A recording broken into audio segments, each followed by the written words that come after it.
From my research, I see that you're an actor, model, blogger, and influencer, and now you're also and you created your own fashion line. Is that correct? Yeah, it's sort of more for like just like my supporters. Like I like to wear certain things, so I just wanted to like put my stamp on something for the people that support me. They can purchase it and wear it too. I want to develop it into more of a brand of itself, but for right now, it's just like it's named after the last part of my nickname, so Fresh. But yeah. Gotcha. And that's usually how it starts. I'm also along that same journey as well, and that's really how it started. Everybody was just like, "Oh, where do I get one of those hoodies?" And so I decided to make an actual clothing line. So I mean, that's you're clearly on the right path of it. Now, my first question that I normally ask everybody is, do you have any schooling or certifications for your current career path? I'm actually going to be graduating from City College this year. So, Nice. no, technically, but I'm also not in school for what I do as a career. I started out in school wanting to graduate for business and get my degree in business, but I'm actually getting associates in science and liberal arts instead in sociology, so it's a little different.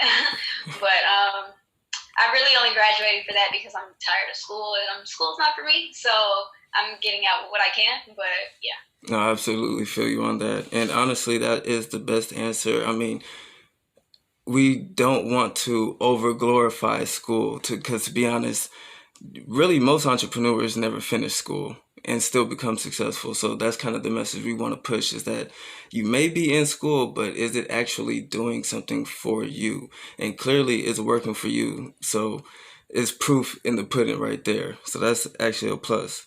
Now, what is your spark and motivation for jumping into so many tasks? Because a lot of people would say that it's best to master one craft and then move on to the next, but it seems like you're doing it with ease. So, what was your spark and motivation?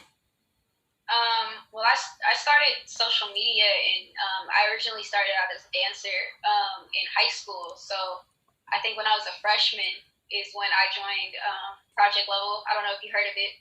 It's a nonprofit organization run by Big Rich and Danielle Banks. But I started out running the dance department as a freshman in high school.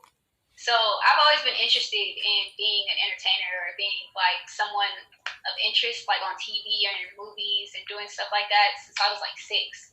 But that's really where I started. I don't know. It kind of just developed. So like I felt like I mastered dance to the fact where I didn't want to do it as much anymore. And I really was jumping into influencing because being a dancer came with doing all those other things. Like I needed to be in social media to be a dancer because in San Francisco there wasn't really much of a dance scene. You need to be in LA for that. So in order to be seen, I had to make dance videos and put them on social platforms. So that's where like influencing came in. So you have to kind of multitask with that. And then I got signed to a dance agency in LA. But are in commercials for dance, you also need to act and you need to be able to improv and do all these other things. So that's kind of like, like it's like I had to learn all these skills for mastering just being a dancer. And Mm, then when I didn't want to dance as much anymore, like I really took a love into acting and I really wanted to be I really been wanted to be in movies, but then like I'm like, okay, I can really do this. Or like social media was something that I learned to love. Like I'm really good at it. Like I can make content all day, or like this is like my sole income. Like this is my job. So it's like I had to learn how to multitask because this is all I want to do all day, rather than sit behind a desk or rather than be somebody else's employee. Like so, absolutely. So yeah. now that is actually pretty interesting that you had to jump into all of these different avenues just to do the one that you really love. But it is, again, also interesting that you found a new love within it while jumping through avenues. So, I mean, that's kind of a good thing to kind of like have in mind for people growing in the process because again, I've dealt with that same thing. I did music first, and then a demand for my promotional hoodie became crazy, and so I started getting into fashion, and so I kind of will really understand where you're coming from right there. Now, were there any sacrifices that you had to make in order to become who you are now? Yeah. I feel like everybody, like the greats, make a lot of sacrifices because just because they're not like everybody else, and I don't think I'm like everybody else. Like since high school, I was making a lot of sacrifices. It was like things I didn't think I was gonna be able to do. Like I didn't think I was gonna be able to go to prom in high school. Like I thought I was gonna be like working at the same time. I think at the time I had a dilemma of where I was going to be in a commercial or go to prom, and I ended up being able to do both. But it was, like I missed out on a lot of stuff in high school. Luckily, the friends that are with me today are some of like my diehard friends that are now my family that I met in high school or that I've known since elementary school. So they still rocking with me, even though I had to sacrifice hanging out with them or going to places with them or doing all those teenage things that I kind of am going through now that I didn't get to go through in high school.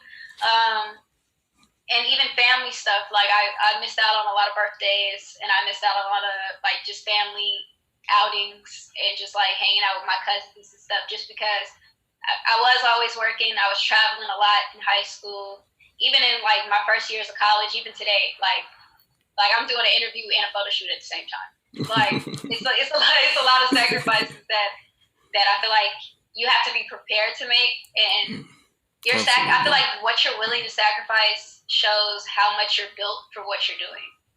Because I don't mind the sacrifices because I know that it's going to lead to something greater. So I don't really think about it too much because it doesn't really bother me, but I know that some people like, like I feel like I'm the type of person that doesn't let anything hold me back. Not a person, not a thing, not an object, not an event. So you have to kind of get emotionless when it comes to sacrifices because it's like, it's going to pay off in the end. You got to keep that in mind. You have to trust the process. It's going to pay off in the end. Absolutely. Which leads into my next question, which is, do you have any regrets? Now, when I mean by regrets, I mean because a lot of people feel like they don't really have any like real regrets, but it's more so in just anything you wish you had a second chance at doing different. Mm-hmm. I don't know. I've never really been asked that question. That's a pretty good one. I've never been asked that question. One thing that I regret.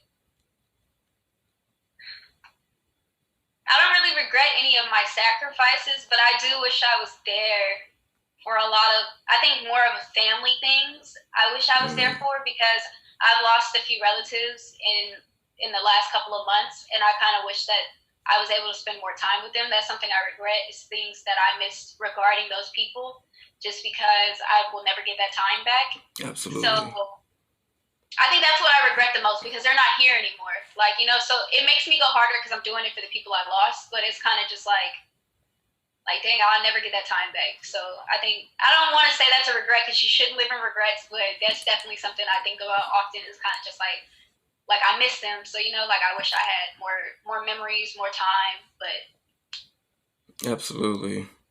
Now, what is your personal idea of success?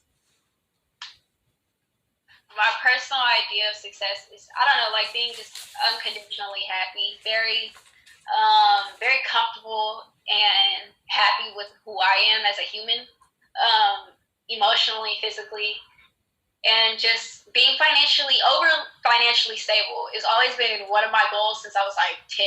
It's just like, I want to be financially stable. Like, I don't want to have to want for anything.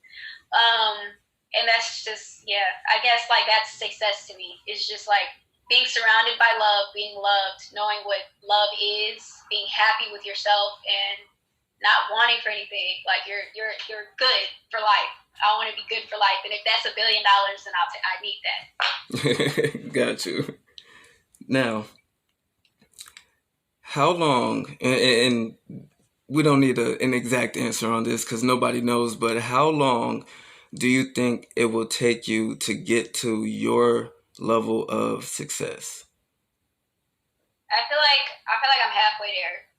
Mm. I don't know, like days, but definitely feel like I'm halfway there. I feel like I'm very disciplined and I've been working for a really long time. And I feel like that's what it takes is like you just got to be working. You have to be like always ready.